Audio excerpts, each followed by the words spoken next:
네, 오늘 장을 기도하겠습니다.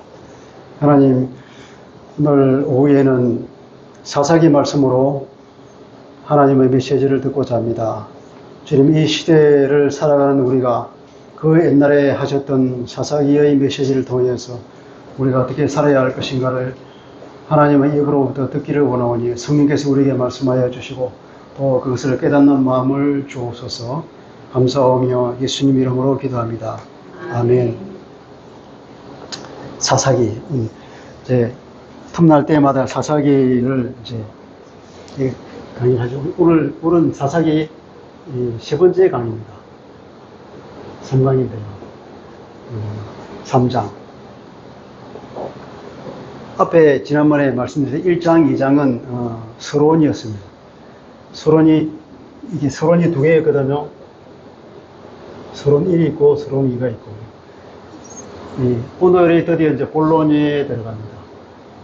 본론은 하나님께서 그 옛날에 사사를 어떻게 세워서 이스라엘의 그 악에도 불구하고 은혜를 베푸셨는가, 그 사사를 세운 얘기가 이제 쭉 사사에 관한 얘기가 나오고, 맨 뒤에는 지난번에 최목사님 강의할 때에 사사기에는 두 영화가 붙어 있다고 했잖아요. 맨 뒤에 보면은 영화 두 편. 하나는 미가를 통한 그 우상에 관한 얘기고, 마지막은 제사장의 그 첩이 죽고 내전이 일어나는 그 두 가지 이야기가 이제 말하자면 결론이라기보다도 이거는 에필로그에 해당합니다. 부록이죠, 부록.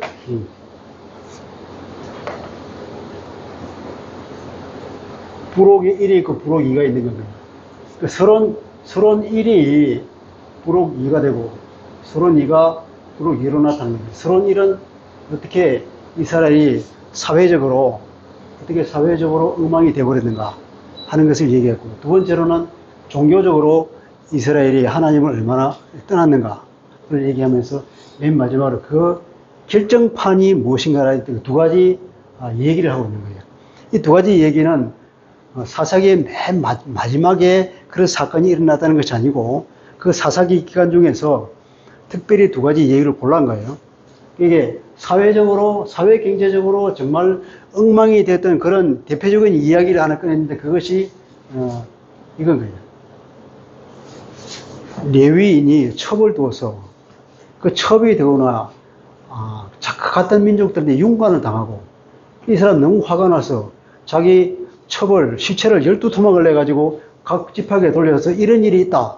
그러니까 불때처럼 일어나서 그 베냐민 지파를 싹 쓸어버린 거예요. 그런 얘기가 있는 거예요. 두 번째는 종교적으로 미가라고 하는 사람이 어떻게 우상을 만들어서 섬기고, 그리고 또 다한이라는 지파는 그걸 데려가서 그걸 자기 우상으로, 한 지파의 우상으로 삼는 그런 웃지 못할 얘기가 이 이스라엘 민족 가운데에서 역사 가운데 있었다는 얘기를 말하고 있는 거예요.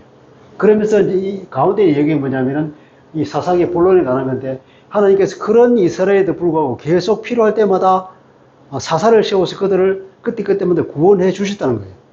하나님의 사랑은 결코 끝나지 않는다. 아무리 자기 자녀가 뻗나가고 엉망의 삶을 살더라도 그 아버지는 그때마다 그 아들이 전화해서, 아버지 오늘은 서대문 경찰서입니다. 그러면 그 아버지 찾아가서 애를 빼오고, 아버지 오늘은 종로 경찰서입니다. 그러면 또 가서 빼오고, 이런 얘기가 계속 일어났다는 얘기예요.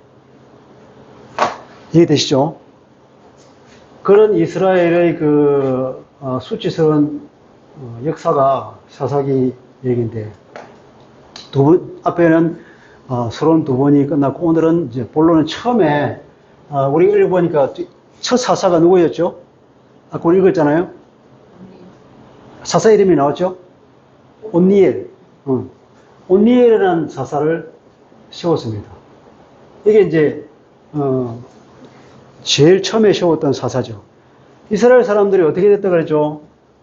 이스라엘 사람 너무 그렇게 엉망으로 사니까 하나님께서는 옛날에 예언하셨던 대로, 서론 1에서 서론 2에서 2장 2절에 또 말씀하셨고 3장 4절에도 말씀하셨고, 2장 2절에 보면은 너희는 이 땅의 주민과 언약을 맺지 말며 그들이 제단을 헐라 하였거늘 너희가 내 목소리를 듣지 아니했으며 어찌하여 그리하였느냐.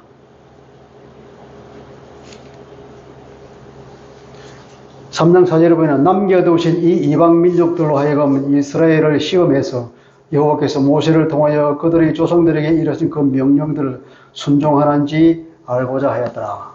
그래서 남겨둔 이 이방 민족들을 통하여서 이스라엘을 괴롭히고 이스라엘을 어렵게 만들어서 그들이 하나님을 따르는 마음이 있는지 혹은 하나님을 따르도록 인도하기 위한 하나님의 계획이었죠. 이스라엘은 그 자기 백성들을 너무나 사랑하기 때문에 늘 보고 계시는 거예요. 우리가 자녀를 애가 어릴 때는 눈을 떼지 않잖아요, 엄마가.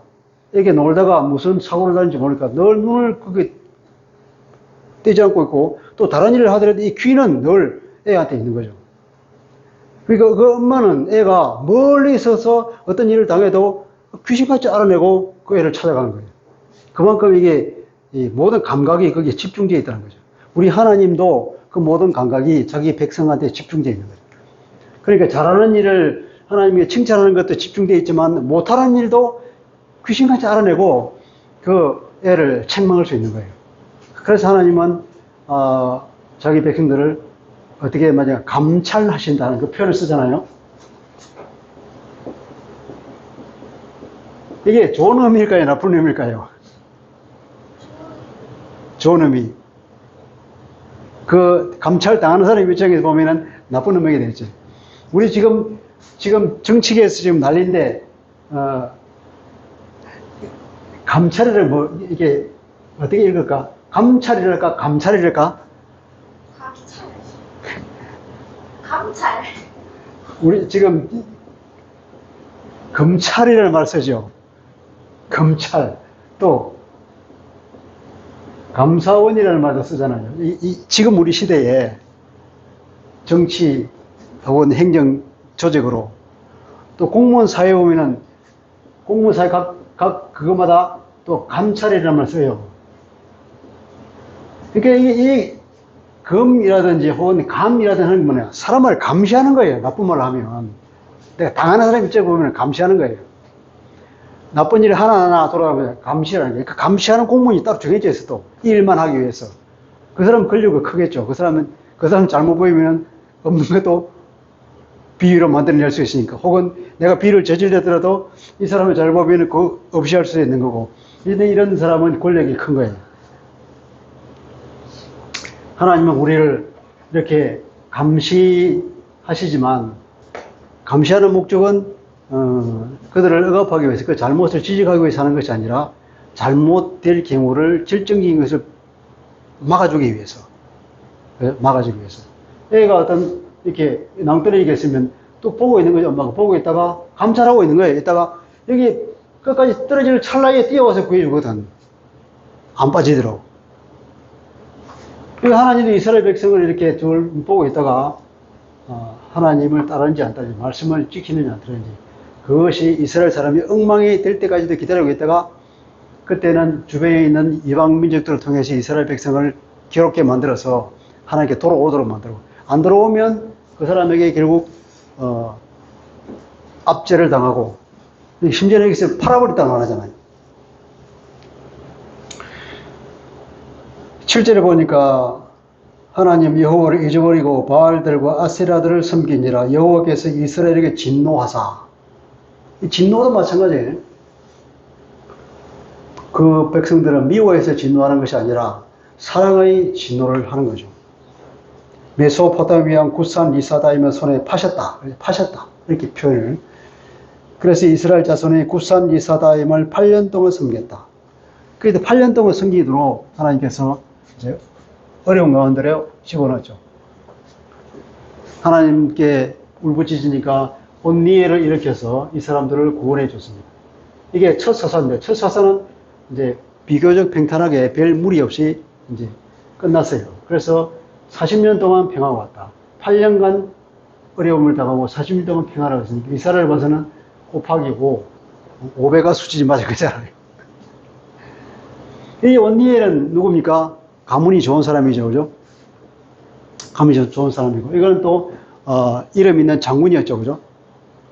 그 악사를 아내로 맞이한 획획한 전공을 세운 그런 사람이 있습니다. 사사로 치면은 제일 모범적인 사사. 다른 얘기가 없어. 나쁜 얘기가 없어. 그러니까 첫 사사니까 그만큼 문벌도 좋고 누가 보더라도 훌륭한 다른 어떤 나쁜 말이 없는, 그래서 뭐 더 적을 것이 없는 거죠. 그런 사사인데 이제 두 번째 또 이런 일이 일어났지 않습니까? 그 40년 동안 평안하면 그러면 돌아와야 되는데 이스라엘이 또 하나님께 범죄했다는 거죠. 또 돌아왔다는 거죠. 계속. 이 선진국에 와보니까 이스라엘 사람들이 눈이 휘둥그레져 가지고 이 사람들 행위를 자꾸 따라하는 거야. 근데 하나님을 떠나는 것이 아니고 하나님을 가지고 있으면서 예배하고 있으면서도 이 사람들 섬기는 아세라, 또 뭐라 그랬습니까? 바알. 바알과 아세라들은 이게 다 자기들이 말하는 풍요의 신이다. 비가 내리게 만드는 것. 자기 풍요를 위해서 빌었던 그 자기들 우상인데, 문화를 보면 여기는 아무런 문화도 없잖아, 이스라엘은. 광야에서 살다가 이제 드디어 정착 생활을 해오는. 이거는 뭐, 지금으로 치면 뭐랄까. 이 사람들의 입장에서 볼 때 이건 미개하기 짝이 없는 그런 종족이지. 아무것도 없는. 하나님을 믿고 있다는 거. 이 사람 보면 얼마나 이 문화가 휘황찬란한 이거예요. 문화가. 그러니까 이 사람들이 이 사람 따라할 수밖에 없는 거지. 아, 하나님만 믿으고는 안 되겠구나. 이 사람들이 풍요를 보니까 우리도 바알과 아세라를 잘 섬기가지고 우리도 풍요로운 삶을 살자. 그렇게 하는 거죠. 양다리를 거친다 이 말이에요. 그러니까 어떻게 하냐. 결과는 이들이 하고 있는 대로 하면은 이들처럼 잘 살 것을 알았는데 오히려 하나님께서 이들을 정복하라고 했는데 오히려 이들의 정복을 당하는 꼴이 되고 있다는 거예요.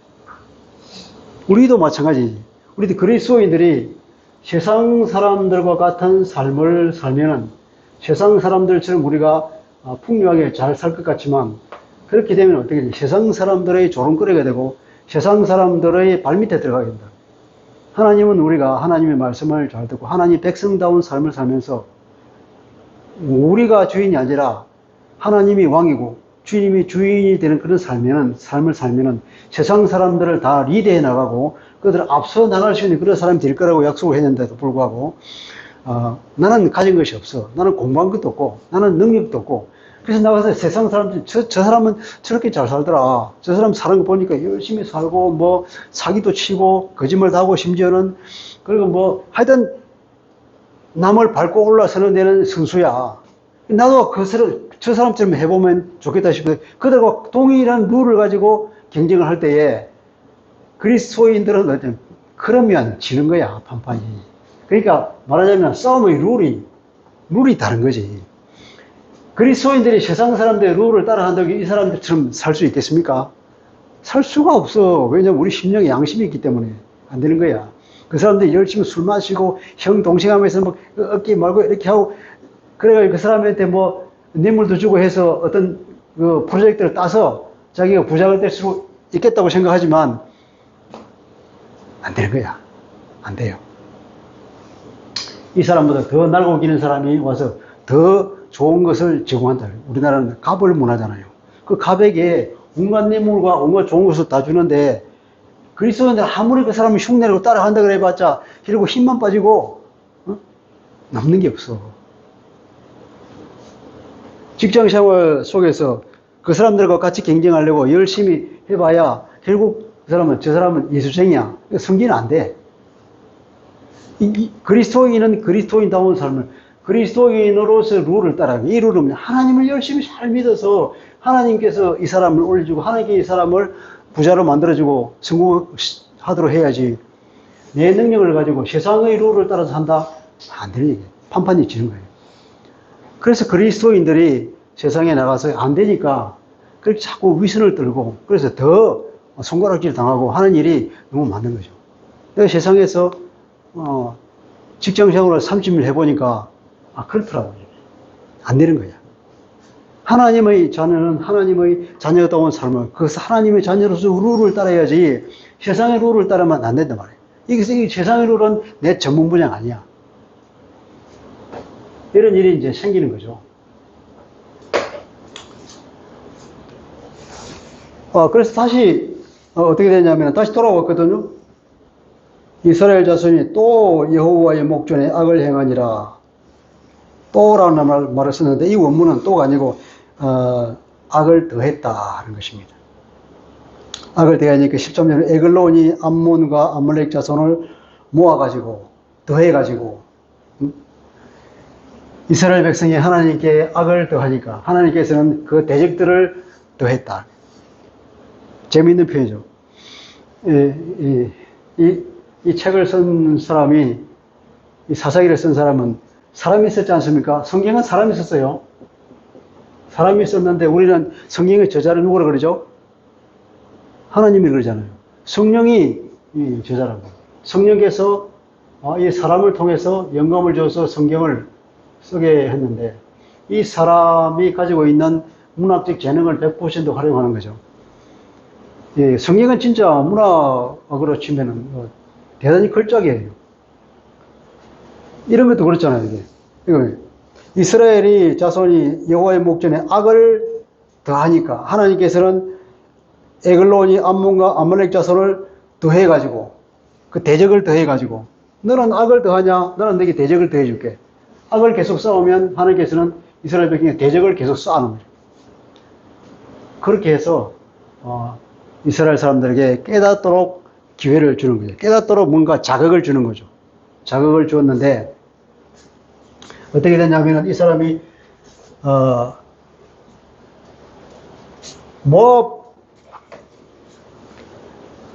암몬이 있고 모압이 있고 여기에 아말렉이 있습니다.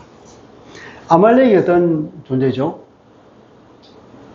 이스라엘에 출애굽을 할 때에 아말렉이 그 뒤에서 비겁하게 후미를 쳤던, 그래서 하나님께서 진노해가지고 이 아말렉은 나중에 절대로 이거 아말렉을 다 없애버리겠다고 하나님께서 신명기에 말씀하신 그 민족입니다. 암몬과 모압은 롯의 후손이죠, 그죠?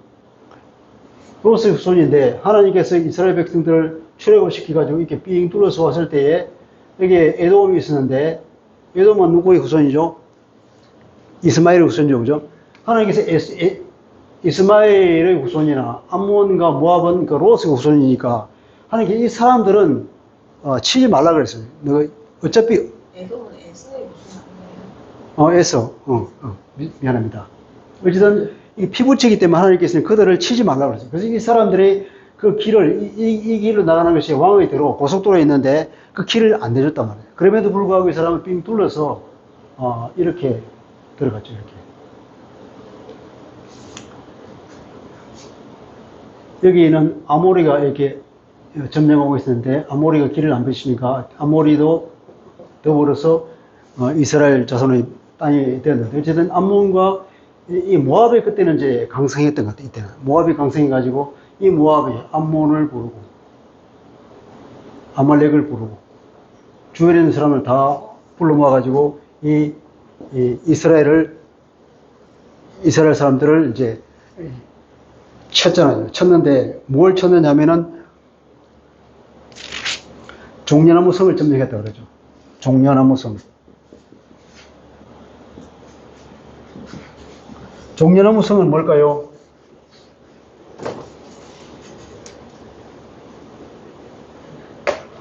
암몬과 모압은 이스라엘 사람이 볼 때는 도덕적으로 그들의 출생 그 자체가 좀 부끄러운 거잖아요. 그러니까 이스라엘의 그 조롱을 받았던 그런 민족이죠. 그리고 아말렉은 하나님의 진노를 산 없애버려야 할 그런 민족들인데 거꾸로 자기들이 그렇게 조롱하고 하나님께서 없애버릴 민족, 그들한테 오히려 식민이 되는 거잖아요.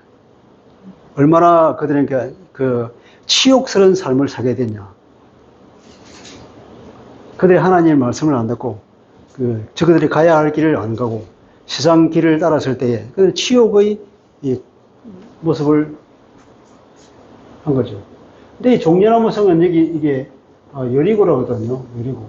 여리고에 종려나무가 워낙 많아서 여리고를 종려나무 성이라고도 이름을 붙였다고. 출애굽에서 이제 팔레스타인에 들어가서 얻은 첫 성이 저 여리고잖아요. 그 여리고가 얼마나 강력한 성입니까? 여리고는 인류 역사 중에 가장 오래된 도시 중 하나라고 해요. 그만큼 이게 사람 여건이 좋아서 아주 옛날부터 여기서 사람이 살았던 것인데 그 살기가 워낙 좋은 곳이죠. 그러니까 그 성이 얼마나 강력한 성이었는가. 이 성이 벽이 얼마나 두꺼우냐. 굉장히 두껍다고 그랬잖아요. 그러니까 난공불락이야. 이건 토성이야. 흙으로 되어 있어가지고 뭐 그렇게 쉽게 무너뜨릴 수 있는 것도 아니고. 그런데도 어떻게 했죠? 하나님께서 이게 여리고 성을 돌아라 그랬잖아요. 응? 그 법궤를 메고 그냥 도는 거죠. 아무것도 안 하고 돌기만 했어. 근데 하나님께서는 7일째 되는 날 이 흙을 다 무너뜨려 버린 거예요. 그 여리고 성을 하나님께서 무너뜨려 가지고 하나님의 기적과 이스라엘 하나님께서 얼마나 사랑한 것을 몸으로 보여줬던 그 역사의 여리고, 그 여리고를 빼앗겨 버렸네. 어떻게 보면은 하나님이 자기들에게 그 사랑한다는 어떤 청진과도 같은 그런 도시인데 이 도시를 점령당해 버렸다는 거예요. 그만큼 이스라엘을 볼 때는 수치를 당하는 거죠. 그런 삶이 되어버리는 것이 하나님의 말씀을 따르지 않을 때 하나님의 백성들에게는 하나님께서는 그것이 이스라엘의 어려움이 아니라 이스라엘을 돌보시는 하나님의 사랑의 매를 맞는 거죠. 하나님께서 그 이스라엘을 절대로 그냥 자기 백성이기 때문에 내버려 두지 않는다는 것입니다.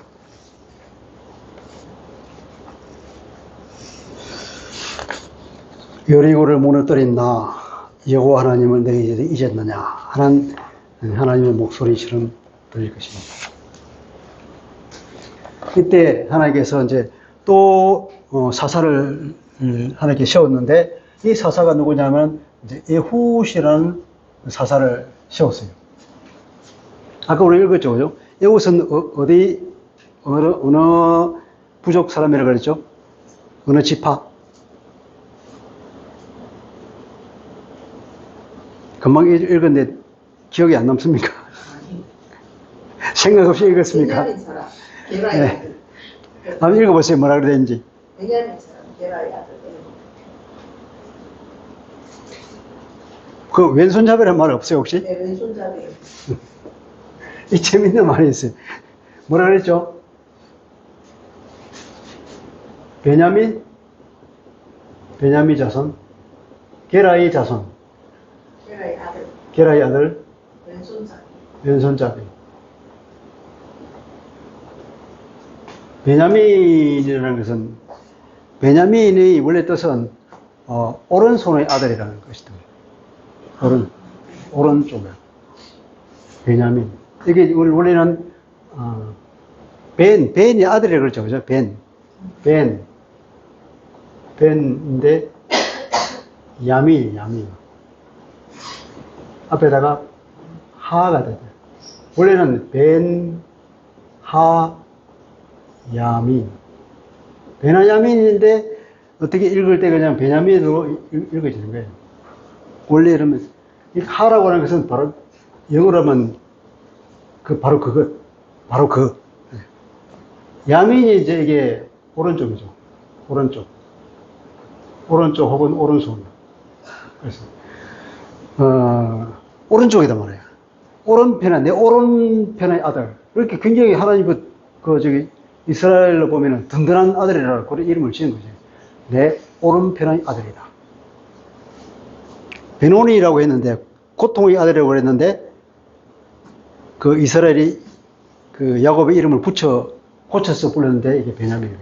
베냐민의 뜻은 오른쪽의 아들인데, 이상하게, 자, 오른손 자손의 왼손잡이, 오른손 자손의 왼손잡이 아들, 에훗이지. 오른손이 왼손이 됐잖아요. 근데 그 당시는,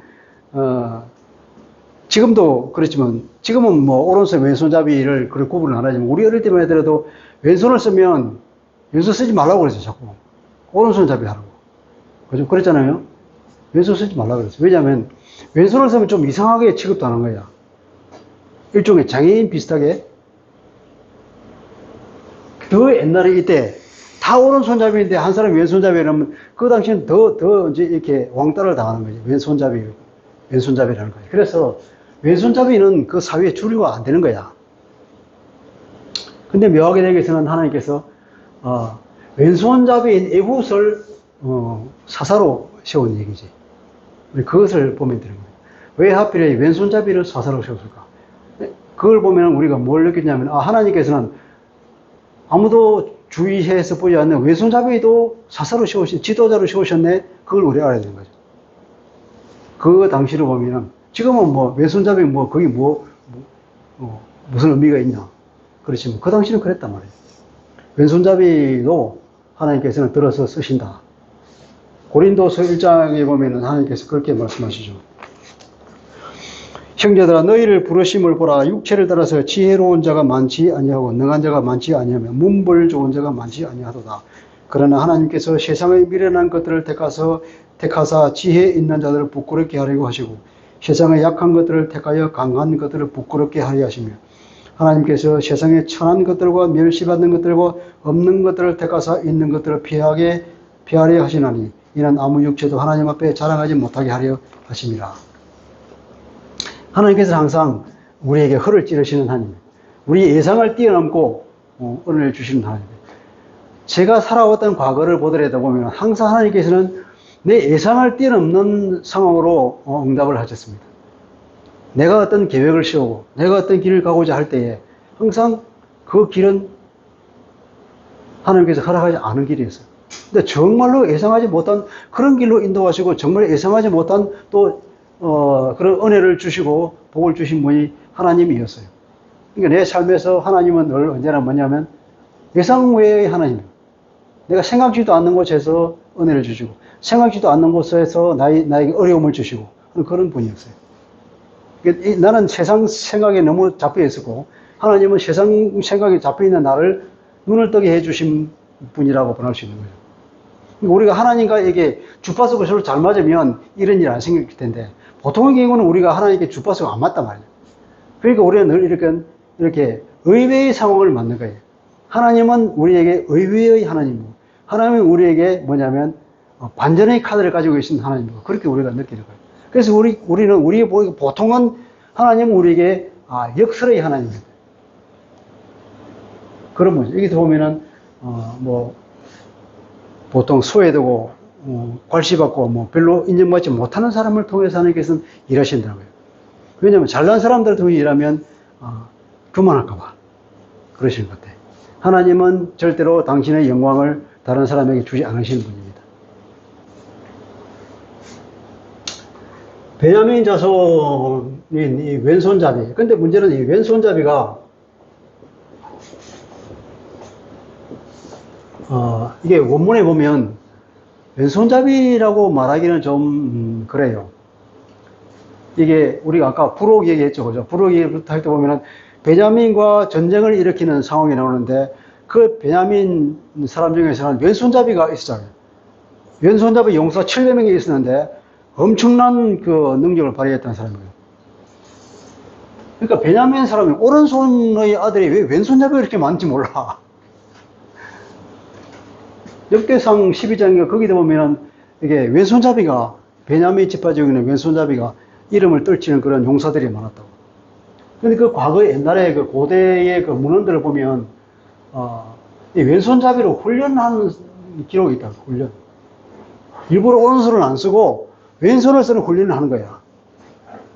그러면 어떻게 될까요? 집사님.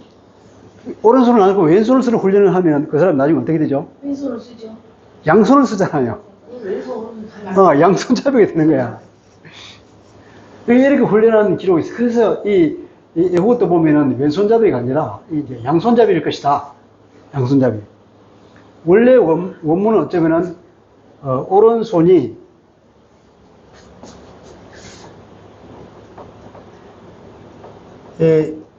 에테르라고 표현을 쓰는데 오른손이 에테르 된 사람이다. 이 에테르가 정확히 무슨 뜻인지는 잘 모른다고 그래요. 자주 나오지 않는 단어로서. 대강 얘기하기를 오른손이 묶인 것이다. 오른손. 오른손 묶인 사람. 오른손 묶인 에후드. 그래서 어떤 사람은 오른손이 장애인이다. 그래서 왼손잡이다. 그렇게 번역하는가 하면 또 어떤 사람은 아니다. 오른손이 묶여있다고 하는 것은 그 당시에 오른손을 묶어서 그런 왼손을 쓰는 훈련을 받은 사람이다. 그래서 이 사람은 유능한 사람이고 양손잡이다. 이렇게 해석하는 사람도 그래요. 전체적으로 볼 때 아마 이게 이 에후드는 양손잡이일 가능성이 많아요. 이제 이런 에굿을 시험 거죠. 근데 문제는 또 아까 온니엘은 하나님께서 성령이 임하게 하셔서 온니엘이 사사가 되게 했는데 에굿은 하나님께서 성령을 부어주시지 않았어요. 성령을 부어주시지 않았는데도 불구하고 에굿이 여기 사사가 됐다고 하는데 나중에 사사가 됐고 아까 이 얘기를 쭉 읽어 나가다 보면 하나님께서 사사로 세웠다는 얘기가 없어. 그걸 보면 뭐냐면 에굿이 스스로 사사가 된 거예요. 이게 자가발전이지.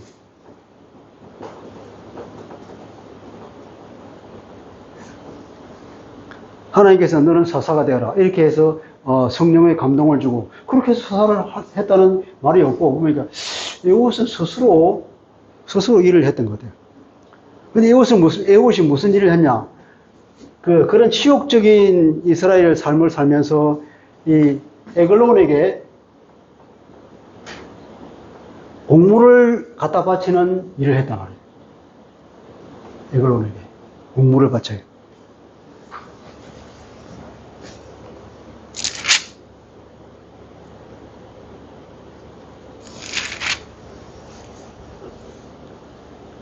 음. 15절에 그 뒤에 나오잖아요.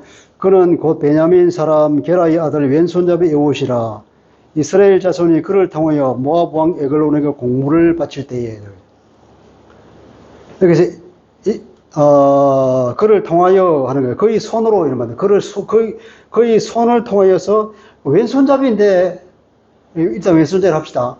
왼손잡이인데 그 왼손을 통해서 모압 왕 에글론에게 공물을 바친다. 그의 손을 통해서 에글론에게 뭘 바치냐? 공물을 바친다.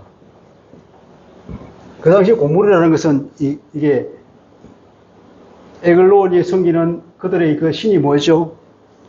금오스 신입니까? 그 아들을 불태워서 드리는 그런 아주 가정스러운 그런 신을 섬기는 이 에글론에게 이 에봇이 뭐냐면은 이스라엘 사람들의 곡물을 가져와서 곡물을 그냥 주는 게 아니고 이게 금오석에 바치는 거 아닙니까? 제물을 바치는 그런 일을 하니까 이 에봇이 얼마나 이 일을 할 때마다 치욕을 느꼈겠어요. 그 손으로 에글론에게 곡물은 여기서 번역 원래 의미는 민하라는 뜻인데 민하는 원래 뜻은 뭐냐면 이게 제물이에요, 제물. 에봇은 그 손으로 에글론에게 제물을 보냈다. 재밌는 것은 에글론이 무슨 뜻이냐면은 이게 송아지. 그 이름의 의미가 송아지. 에봇이 그 손으로 송아지를 민하로 드렸다. 그렇게 말해도 딱 맞아 떨어지죠. 그죠? 에봇은 그 왼손으로 송아지를 제물로 드린 사사였다. 나중에 에글론을 죽이잖아요. 그죠? 제물로 드린 거죠. 하나님께. 이게 문학적으로 대단히 재미있는 거지 않습니까?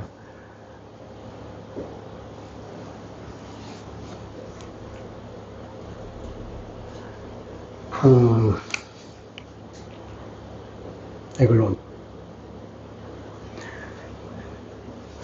이 사람이 에봇이 이제 곡물을 바칠 때에 어떻게 했냐 그러면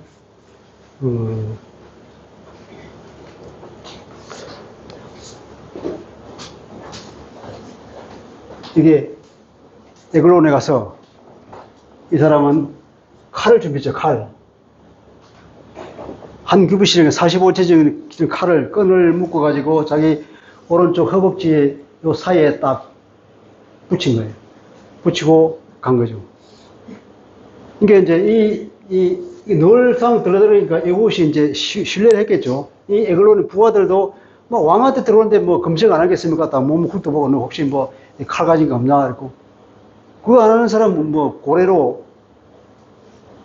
그 검색 안 하는 사람은 없죠. 지금도 청와대 들어가려면 그렇게 해야 되잖아요.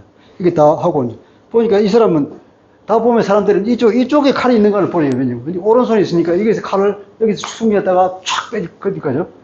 이쪽에 있을 거라고 생각 안 한 것이 이게 보고 아무것도 없어. 들어가. 늘 들어갔으니까 통과.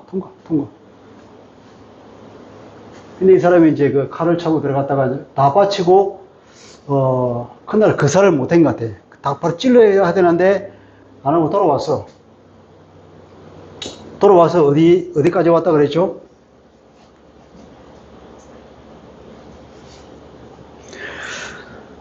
공물을 모압왕 에글론에게 바쳤는데 에글론은 매우 비둔한 자라. 너무 잘 먹었어. 굉장히 뚱뚱한 사람이었다는 거죠. 이곳이 공물 바치기를 마친 후에 공물을 메고 온 자들을 내보내고 자기는 길갈 근처 돌 뜨는 곳에서 돌아왔다. 길갈 근처 돌 뜨는 곳에서. 다시 돌아왔는데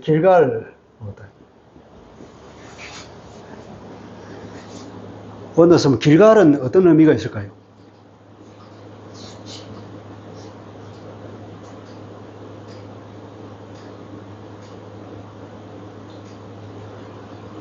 요단강을 건널 때 요단강을 봤던. 그렇지. 요단강을 건너 기적적으로 요단강을 건너면서 하나님께서 너의 기적을 봤지. 돌을 각 지파마다 하나씩 요단강에서 돌을 가져다가 돌무더기를 쌓아라 그랬죠. 12개의 돌무더기가 있는 그런 곳이잖아요.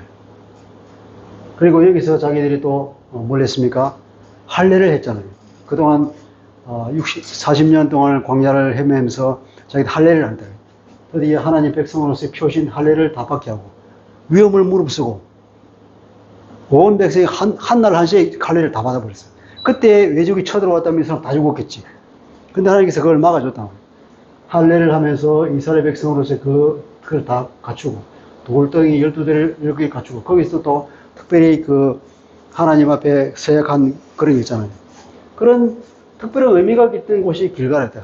이 길갈 근처에 돌 뜨는 곳이거든. 돌 뜨는 곳.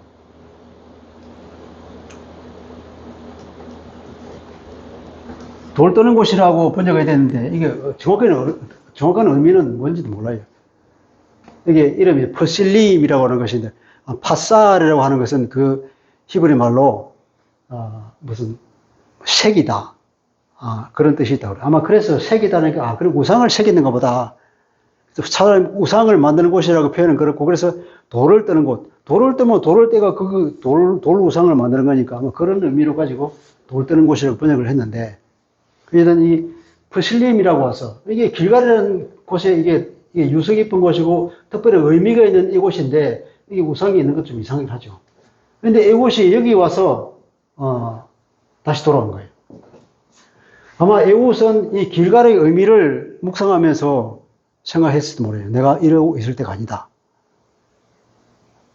하나님께서 우리 민족을 이렇게 특별히 선택하시고 그런 많은 기적을 일으키시고 요단강을 저렇게 건너게 하셔서 우리를 살리게 하셨는데 우리가 이렇게 살 때가 아니다. 왜 우리가 저런 이방 민족한테 우리가 치욕적인 삶을 사느냐. 내가 저 에글론을 없애버려야 되겠다. 자기가 계획한 대로 실행하려고 하는 거지. 그래서 돌아간 거예요. 그렇지 않을까 싶어요. 다시 에글론에 들어가서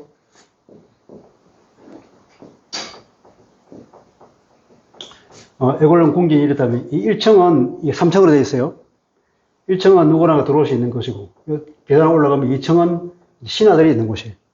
그리고 또 이게 3층 올라가면 여기가 왕자가 있어요. 왕자가 있는 이곳은 일종의 다락방이지. 여름에 이제 바람이 서울 보니까 시원한 곳이니까. 이게 들어와서는 여기가 내가 왕에게 들을 하나님의 말씀이 있다. 그랬죠. 하나님의 말씀이 있다. 그런데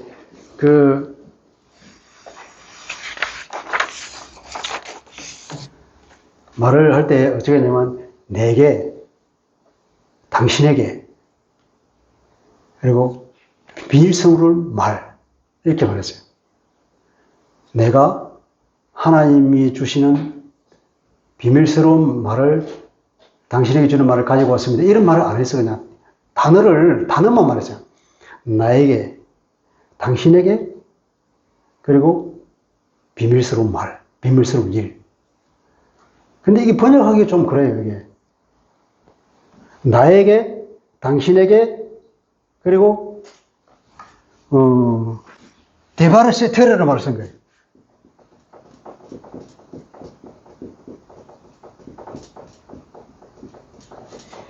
세테르는, 이게 아마 영어로 들어가 시크릿이라는 말이 땐지 모르죠. 시크릿, 비밀. 네? 비밀스러운. 데바르는 우리 목사님, 우리 공부할 때 많이 들었죠, 그죠? 다바르는 말하다고 할 때 히브리 말이 다바르예요, 다바르. 이게 데바르가 되면 이제 내가 한 말. 그것이 되는 거죠. 근데 이 데바르라는 말이 다른 뜻도 있다고. 영어로 치면은 무슨 sing. 이러한 어떤 일. 특별히 붙이지 않고 이런 다양한 것들을 말할 때 통체적으로 그냥 말할 때에 그것도 데바르를 한단 말이에요.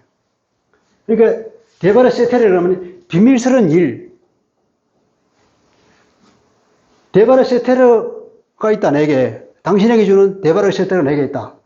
그렇게 말하니까 에글론이 있다가 자기는 자기대로 알아듣는 거야. 특별히 나한테 주는 어떤 선물이 따로 있는가 보다. 그렇게 생각한 거지. 그러니까 다 나가. 그 신화를 다 내버리는 거예요. 근데 이것은 무슨 뜻으로 그런 말을 했을까? 내게, 당신에게 데바르세테르. 그런 거예요. 데바르세테르 뭘까? 비밀스러운 뭔가 이랬어. 이것은 자기 짐작은 비밀스럽게는 은밀히 너를 죽일 거야. 은밀히 너를 죽이는 거예요. 데바르세테르가 당신에게. 그것이 내게 있다. 그렇게 말했는데, 에글로는 은밀하게 주는, 할 말이 있다고? 뭔가 새로운 선물을 주는 그런 좋은 소식이겠지? 그 사람을 착 나가라고 한 거죠. 그래 보냈더니, 자, 19절에 그렇게 말했죠. 20절에 보니 에봇이 그에게 들어가니 왕은 서늘한 다락방에 홀로 앉아있는 중이라 에봇이 이르되 내가 하나님의 명령을 받들어 왕에게 아뢰 일이 있나. 이것도 마찬가지예요. 하나님의 명령을 받들어 왕에게 아뢰 일이 있습니다. 이 말도 마찬가지로 나에게, 당신에게 이거는 하나님의 말이야. 데바르 엘로힘이라는 거예요. 여기 비밀스러운 말이 데바르 세테르라고 그랬는데 이것도 똑같은 말로 데바르 엘로힘. 엘로힘 지난번에 제가 말씀드렸죠, 그죠? 엘로힘은 전능한 하나님이라고 할 때 엘로힘이라고 말씀드려요. 엘로힘은 일반적인 뜻은 그냥 신이에요, 신. 여러 민족에게 신이 있잖아요. 자기들 신을 다 자기들도 자기 신인데 그 신 이름을 엘로힘이라고 해서 자기들도 다. 데바르 엘로힘이라니까 신의 말, 나에게 당신에게 주는 신의 말씀이 있습니다. 이렇게 들은 것이. 근데 에후드는 여호와 하나님의 말씀을 너에게 주겠다는 뜻이고, 에글로는 우리 자기가 섬기는 아까 금오스죠, 그죠? 금오스 신의 신탁을 받은 말이 내게 있다고 그렇게 들은 거죠, 분명히. 그러니까 우리가 서로 얘기를 할 때에 그걸 뭐라 그러죠, 우리가? 각자 따로 생각하는 거지. 그렇죠. 예, 동상이름을. 나는 나대로 얘기하고, 저건 저대로 해석하고. 근데 에봇이 이것을 노린 거죠, 이걸. 자기는 거짓말을 안 한다. 나는 분명히 너를 죽일 거다고 얘기했고, 하나님의 말씀대로 전한다고 했어. 그런데 에글론은 에글론대로 자기가 오해한 거지.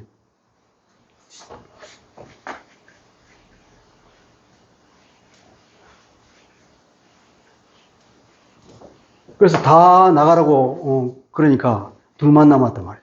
둘만 남았는데 이 사람이 굉장히 살이 찌고 피둥피둥해서. 이제 가까이 가서 이제 대발에 엘로힘이 있다 그러니까 이 사람이 이제 벌떡 일어선 거지, 이제. 그 실은 신탁이 있다고 말해봐라. 그러니까 여기서 왼손으로 오른손에서 갑자기 칼을 꺼내가지고 배를 찔렀다 그러죠. 이게 얼마나 45cm짜리 찔렀는데 칼자루까지 이렇게 들어갔어요. 근데 뒤에서 나오는지 나오는지 모르겠어요. 우리 성경 뭐라고 되어 있습니까? 나왔다고 되어 있습니까? 네. 이곳이 왼손을 뻗쳐가 오른쪽 허벅지에서 칼을 빼어 왕의 몸을 찌르며 칼자루도 나를 따라 들어가서 그 끝이 등 뒤까지 나갔고 그가 칼을 그의 몸에서 빼내지 아니하였으며 기름이 칼날에 엉겼더라. 얼마나 뚱뚱해서 기름이 많았던지 칼날에 그 기름이 엉겼다. 지금 칼자루까지 들어간 거잖아. 칼자루까지 들어간 거지. 손잡 얼마나 좋아. 그러니까 얼마나 세게 찌르니까 온 힘을 다해서 찌른 거지. 근데 이 번역이 칼끝이 뒤로 나왔다 그랬는데, 이 번역이 좀 잘못된 것 같아요. 이게 워낙 비둔해가지고 칼끝이 뒤로 안 나왔어. 근데 이 원문을 제가 찾아보니까, 그리고 그것이 나왔다. 무엇이 나왔느냐 하는 것이 나오는 것이. 무엇이 나오냐면은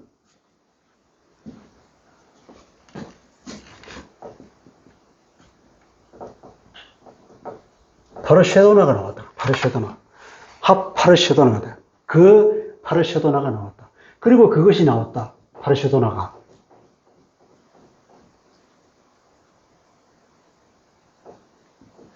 그리고 그것이 나왔다. 파르쉐도나. 이게 이제 이 원래 문장인데 그래서 이것을, 그것이 나왔으니까 칼에 찔러가지고 칼끝이 나왔구나. 그렇게 해석을 많이 했죠. 근데 두 가지 이제 해석이 있습니다. 그 번역본에 따라서 어떤 번역본은 이렇게 우리 한글 성경처럼 이렇게 번역하는데 또 어떤 성경은 그렇지 않고, 이것을 파르시나 오물로 번역했어, 오물. 그리하여 오물이 나왔다. 오물이 나왔다. 이 파라쉐도나가 원래의 뜻이 항문, 구멍 이런 뜻이에요. 그럼 칼을 찔렀는데 그 칼이 그러면 항문으로 나왔다? 그중에 있어요. 배를 찔렀는데 항문으로 나오기는, 구멍으로 나오기는. 이제 칼을 찔렀고 그리고 항문과 구멍을 이게 오물로 번역해요. 오물. 똥이다, 똥. 이렇게 말하면. 그렇게 찔렀더니 이 사람이 똥이 나왔어. 이거는 이해되는 얘기죠, 그죠? 이해되잖아요? 그 뒤에 보면,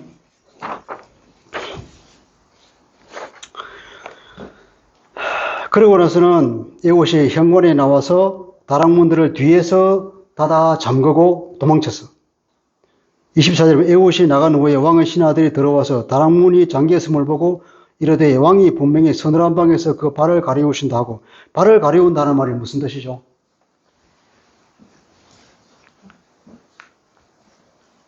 발을 가리운다는 그 표현을 옛날에 다윗이 그 도망 다닐 때에 사울 왕이 굴로 들어와서 용변 볼 때에 거기에 그 옷자락을 자른 사건이 있잖아요. 근데 발을 가리운다는 것은 그 똥 누는 행위. 그때 그 굴에 들어와서 발을 가리울 때에 다윗이 사격하나 들어가서 옷자락을 칼로 베고는 얘가 자, 옷자락을 이게 증거를 이게 당신 옷자락에 맞냐? 내가 너를 죽일 수 있었다. 그렇게 말하잖아요. 발을 가리운다니까 신하들이 믿기를 우리 왕이 지금 똥 누고 있는 것보다 왜 똥 누고 있다고 생각했겠죠? 여기 나왔잖아, 이거. 냄새가 진동했겠지, 그러니까. 냄새가 났으니까 신하들이 있다가 아이고 냄새도 독하지 그 똥 누고 있는 것보다 이렇게 기다리고 있다가 하도 안 나오니까 이제 열쇠를 가지고 열어보니까 죽어 있더라는 거죠. 재밌잖아요.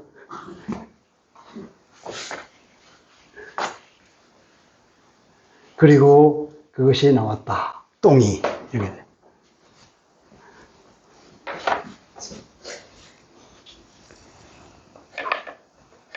그들이 오래 기다리도 왕이 다락문을 열지 아니하는지라 열쇠를 가지고 열어본즉 그들의 군주가 이미 땅에 엎드러져 죽었더라. 그들이 기다리는 동안에 에봇이 피하여 돌 뜨는 곳을 지나 스이라로 도망하니라. 그가 이르되 에브라임 산지에서 나팔을 불매 이스라엘 자손이 산지에서 그를 따라 내려오니 에봇이 앞서가며 그들에게 이르되 나를 따르라 여호와께서 너희의 원수들인 모압을 너희 손에 넘겨주셨느니라 하며 무리가 에봇을 따라 내려가 모압 맞은편 요단강 나루를 장악하여 한 사람도 건너지 못하게 하였고 그때에 모압 사람 약 10,000명을 죽였으니 모두 장사요 용사라 한 사람도 도망하지 못하였더라. 그날에 모압이 이스라엘 수하에 굴복하여 그 땅에 80년 동안 평온하였더라. 이렇게 오랜 동안 하나님께서 평화를 주셨습니다.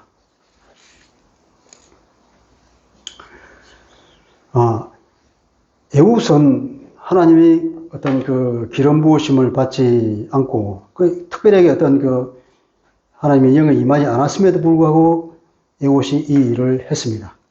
에봇은 치밀한 계획을 했고 그리고 돌아와서 길갈까지 왔다가 다시 돌아와서 그 자기가 처음에 계획했던 데를 끝까지 해치웠거든요. 근데 이렇게 에봇이 나중에 보면은 이제 결국 사사가 되고 80년 동안 하나님께 평화를 주셨는데 그리고 하나님은 이 에봇에게 하나님의 영을 불어넣지 않았고 나중에 보면은 이 16절 이하에 보면은 여호와 하나님이라는 말이 아예 표현이 안 나와요. 하나님께서 안 계신다 말이겠습니다. 여기서 우리가 봐야 할 것이 뭐냐면 하나님께서 분명히 에봇을 통해서 일을 하셨는데 여기 보면 하나님이 하셨다는 말이 하나도 안 나온단 말이죠. 근데 그럼 하나님께서는 그러면 에봇을 통해 일 안 하셨느냐? 분명히 일 하셨잖아요. 그죠? 모든 것은 하나님의 하나님의 그분 뜻에 따라 움직이기 때문에 그분의 뜻이 아니면 움직일 수 없는 거고 분명히 일은 하나님께서 뒤에서 하셨다고 우리는 알 수 있죠. 하나님이 주권자이기 때문에. 에봇이 이 일을 끝내기까지 보면은 우리가 언뜻 이해하기 힘든 일도 있잖아요. 어떻게 그 칼을 차고 들어간데도 불구하고 그 사람이 그 검색에 걸리지 않았을까? 자기가 뭐 그런 말을 뭐 다브르 셰테르, 다브르 엘로힘 이렇게 말한다고 해서 시간도 다 내보내고 에글론이 그렇게 자기 뜻대로 들었고 다 사람 내보냈을까?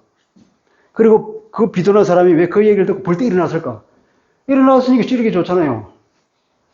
그거 만약에 비둔하지 않고 아주 날렵했다 그러면 그 서로 한번 붙었는데 누가 죽을지 모르잖아요. 그런데 그 모든 것이 완벽하게 돌아갔어 다. 탁탁탁탁. 그럼 문을 뒤로 잠갔어. 어떻게 도망치는지 몰라. 도망치는데 그때까지 또 신하들을 기다리네. 도망칠 때까지. 그런 시간은 누가 허락했냐는 거죠. 그만큼 신뢰를 그래, 신뢰를 쌓긴 했지만, 근데 이것이 모든 게 다 우연의 일치고 너무 하나도 빠짐없이 이렇게, 그 중 하나라도 어긋났으면, 그 사를 행위가 힘들었을 텐데, 모든 것이 하나부터 10까지가 다 아구가 탁탁탁탁 다 맞아갔다네. 하나도 어그러지지 않고. 그래서 이 일이 그사가 완벽하게 이루어졌잖아요. 이걸 보면 우리가 하나님이 뒤에서 일하셨구나 하는 걸 알 수 있죠. 손에 보이는, 우리가 안 보이는 손이 있었다 말할 수 있죠. 안 보이는 손.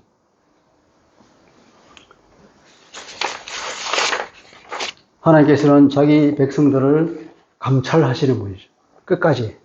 그러니까 어려움을 당하고 있는 것, 잘못하고 있는 것, 다 지켜보고 계시면서 하나님께서 언제, 어떻게 손을 쓸까 하는 걸 하나님께서 재고 계신단 말이죠. 요셉을 보십시오. 형들이 요셉을 이집트에 팔았는데 나중에 총리가 되어서, 자기 가족들을 다 구원하는 일이 있지 않습니까? 요셉은 이것을 하나님의 섭리라고 깨달았죠. 그죠? 옛날에 우리 큰아이가 아플 때 맨날 TV만 보더라고. 밤에 잠도 안 자고 TV만 봐. 속으로 그냥 화가 나기도 하고 답답하기도 하고.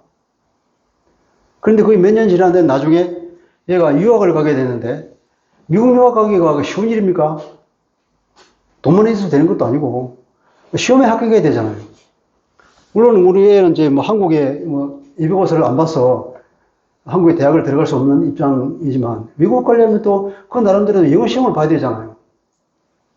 근데 그게 은근히 걱정했는데 그 외국 대학에서 다 그냥 오라고 지원하면 합격식 주겠다고 여러 곳에서 그렇게 해서 그래 영어 시험을 봐야 되는데 아니 얘가 영어 시험 한 번만 하고 그냥 토플 시험 합격해버렸어. 그들이 원하는 점수가 다 나왔단 말이에요. 보니까 그 밤잠 안 자고 TV만 보고 있었는데 계속 미국 드라마만 보고 있었던 거예요. 미드를 봐도. 미들을 너무 빠게 귀가 트여가지고 영어가 막 잘 들리는 거야. 하나님은 이렇게 의외의 방법으로 이렇게 은혜를 베푸시는 분이 하나님이시더라고요. 사사 에봇 이야기도 말이에요. 의외로 이 왼손잡이가 이거 저는 치욕적인 일을 담당하는 저 에봇이 그걸 하나님께서 덕분에 뭐 성령의 뭐 감동을 줘서 너가 이 사사가 되라 그런 말도 안 했어. 근데 에봇이 그냥 스스로 자기가 그런 일을 했어요. 치밀한 계획 가운데에서. 그러고 보면 이게 하나님께서 일하는 방법은 참 다양하다. 우리가 상상하는 것을 항상 뛰어넘는 하나님이다. 때로는 하나님께서 그렇게 주권적으로 어떤 사람에게 하나님의 영을 불어넣어서 사사가 되게 하기도 하지만 또 한편으로는 그 사람의 마음에 그런 일을 하고 싶어 하는 마음을 불어넣어서 이렇게 자기가 치밀한 준비 끝에 하나님의 사사로 서는 경우도 있구나 하는 거죠. 유혹의 의사도 잡혀줬고 안 주는 의사도 잡혀줬고 다 잡혀줬는데 얘는 안 잡혀줬고 죽이고 민족까지 규합해서 가족은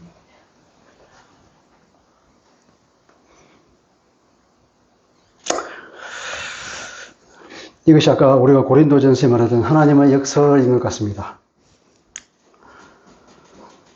우리가 현실 비록 어렵다 하더라도 하나님은 우리를 감찰하고 계시는 분입니다. 우리가 나쁜 일을 하는가 하지 않는 걸 보는 분도 하나님이시지만 우리 어려움을 당하고 있는 것도 계속 지켜보고 계신 하나님이고 언제 내가 손을 써서 얘를 도와줄까 그렇게 하나님께서 나름대로 하나님의 계획과 하나님의 때에 역사하실 계획을 가지고 지켜보고 있는 분도 역시 하나님이신 것을 우리가 믿어야 될 것입니다. 네. 하나님은 언제나 이게 불가능한 것 같은 가운데서도 또 불가능할 것 같은 그런 때에도 전혀 예측하지 못한 방법으로 역사하시는 분이 하나님이시라 이거죠. 하나님은 우리의 아버지이시기 때문에 그렇잖아요. 그래서 우리는 전능하신 그분이 우리 아버지이기 때문에 우리 항상 감찰하시고 우리가 겪는 이 위기를 다 알고 계시기 때문에 우리는 기도하면 하나님께서 하나님의 때에 하나님의 방법으로 반드시 우리에게 은혜를 주시고 우리에게 구원을 주실 하나님을 믿습니다. 그래서 우리는 그분을 믿고 그분을 따르고 우리가 세상의 방법을 따르지 않냐고 하나님의 방법을 하나님의 말씀 가운데 살면서 이런 은혜를 받는 하나님의 자녀가 됐으면 좋겠습니다. 기도하겠습니다. 하나님 아버지 감사합니다. 오늘 이제 자세히 본론 부분을 봤습니다. 옴니엘 사사가 세워지는 것을 보았고 또 두 번째 사사는 에봇이었습니다. 정말로 의외로 상상하지 못하는 방법으로 정말 의외의 방법으로 하나님의 역사하시는 것도 보았습니다. 하나님은 우리의 아버지시고 하나님은 좋으신 분이기 때문에 우리가 늘 하나님께 그분께 감사하셔야 그분의 해셔야 되는 영원함이로다. 이런 우리의 찬양이 떠나지 않게 하여 주옵소서. 하나님은 늘 우리를 감찰하시는 분이고 우리가 위기를 겪을 때도 우리가 나쁜 일을 할 때도 그 모든 것을 알고 우리에게 좋은 것을 베푸실 것을 계획하고 그 때를 기다리고 있는 하나님께 바라보며 기도하는 그리고 하나님을 찬양하는 우리가 되게 하여 주옵소서. 감사하며 예수 그리스도 이름으로 기도합니다. 아멘.